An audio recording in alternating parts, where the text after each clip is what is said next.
Assalamualaikum warahmatullahi wabarakatuh. Kami dari kelompok Hermeneutika akan mempresentasikan lewat video ini, yaitu kami akan mempresentasikan Hermeneutika Gadamer. Adapun untuk biografinya yaitu akan dipresentasikan oleh saudara Dino Muklisin. Di sini saya akan menjelaskan biografi dari seorang Hans Georg Gadamer. Georg Gadamer lahir di Marburg, Jerman, 11 Februari 1900. Meninggal di Heidelberg, Jerman, 13 Maret 2002 pada umur 102 tahun.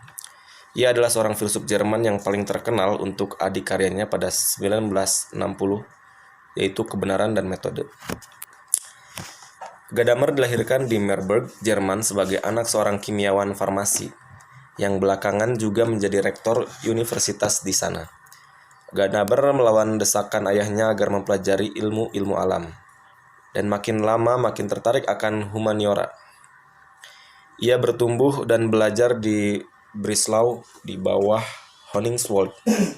Namun tak lama kemudian kembali ke Marburg untuk belajar dengan para filsuf neo-Kantian Paul Neptort dan Nikolai Hartmann. Ia mengikuti kuliah pada Rudolf Bultmann, seorang teolog Protestan yang cukup terkenal. Ia mempertahankan disertasinya pada 1922 dan memperoleh gelar doktor filsafat. Tak lama kemudian Gadamer mengunjungi Freiburg dan mulai belajar dengan Martin Heidegger, yang saat itu merupakan seorang sarjana muda yang menjanjikan namun belum memperoleh gelar profesor. Ia kemudian menjadi salah satu dari kelompok mahasiswa seperti Leo Strauss, Karl Lord, dan Hannah Arendt. Ia dan Heidegger menjadi akrab, dan ketika Heidegger mendapatkan posisi di Marburg, Gadamer mengikutinya di sana. Pengaruh Heidegger lah yang memberikan Gadamer pikiran bentuknya yang khas dan menjauhkannya dari pengaruh-pengaruh neo-Kantian sebelumnya dari Nathorp dan Hartmann. Gadamer menyusun habilitasinya pada 1929 dan menghabiskan masa-masa awal 1930-an menjadi Privatdozent untuk memberikan kuliah di Marburg dan menjadi profesor di tempat yang sama pada tahun 1937. Pada tahun 1939 ia pindah ke Leipzig, berbeda dengan Heidegger. Gadamer sangat anti-Nazi meskipun ia tidak aktif secara politik pada masa Reich ketiga. Ia tidak memperoleh jabatan yang dibayar pada masa Nazi dan tidak pernah bergabung dengan partai itu. Hanya menjelang akhir Perang Dunia ia menerima pengangkatan di Leipzig pada 1946. Ia terbukti tidak tercemari oleh Naziisme oleh pasukan pendudukan Amerika dan diangkat menjadi rektor universitas.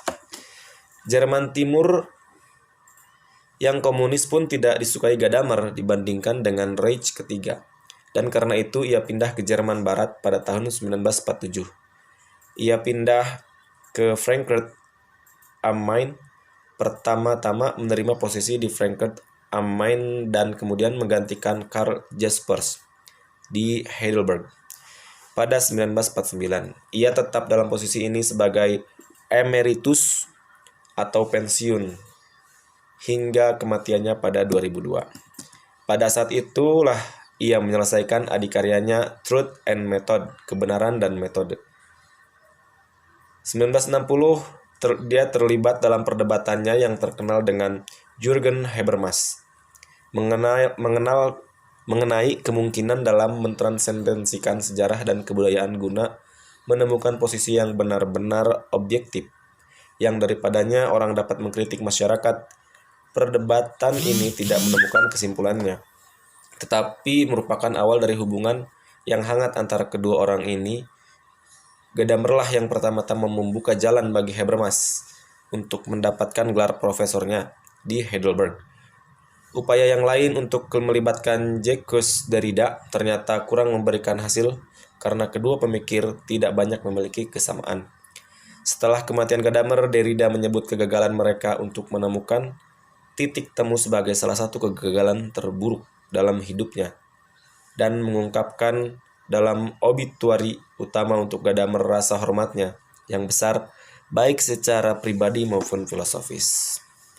Oke, mungkin cukup segitu dari saya untuk biografi dari seorang Gadamer. Terima kasih. Assalamualaikum warahmatullahi wabarakatuh.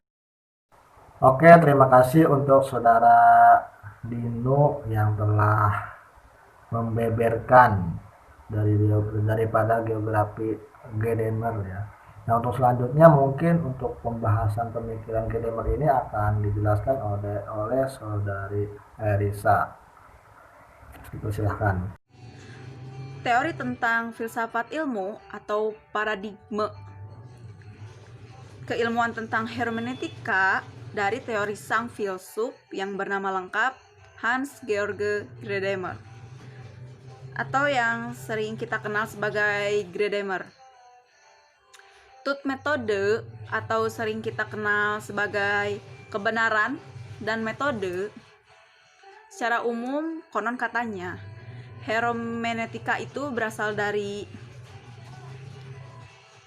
teori tentang dewa Yunani bernama Hermes, yang diberikan sebuah tugas oleh Tuhan untuk menyampaikan pesan kepada manusia. Namun, manusia tidak memahami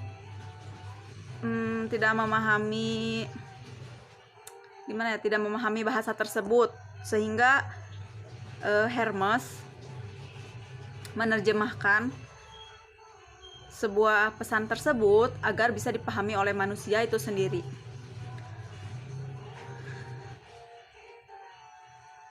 Jadi dapat disimpulkan bahwa hermeneutika merupakan sebuah cara untuk memahami suatu teks, pesan, sehingga menjadi kebenaran. Kata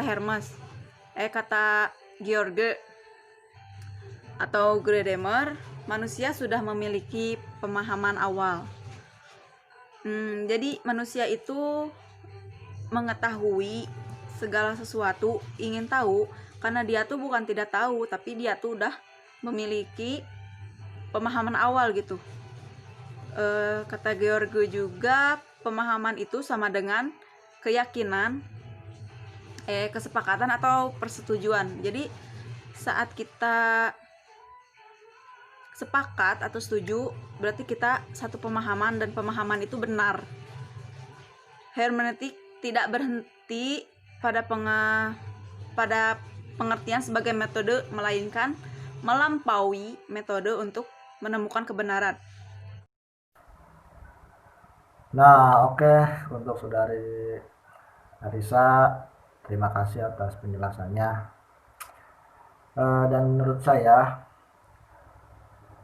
tentang hermeneutika ini ya, jadi hermeneutika ini adalah suatu metode untuk penafsiran. Nah, salah satu tokoh dari hermeneutika ini adalah Gadamer. Nah, Gadamer ini memfokuskan hermeneutika lebih kepada pokok permasalahan yang ingin diungkapkan oleh teks yang ada di kitab-kitab suci, baik Injil, Taurat, dan sebagainya.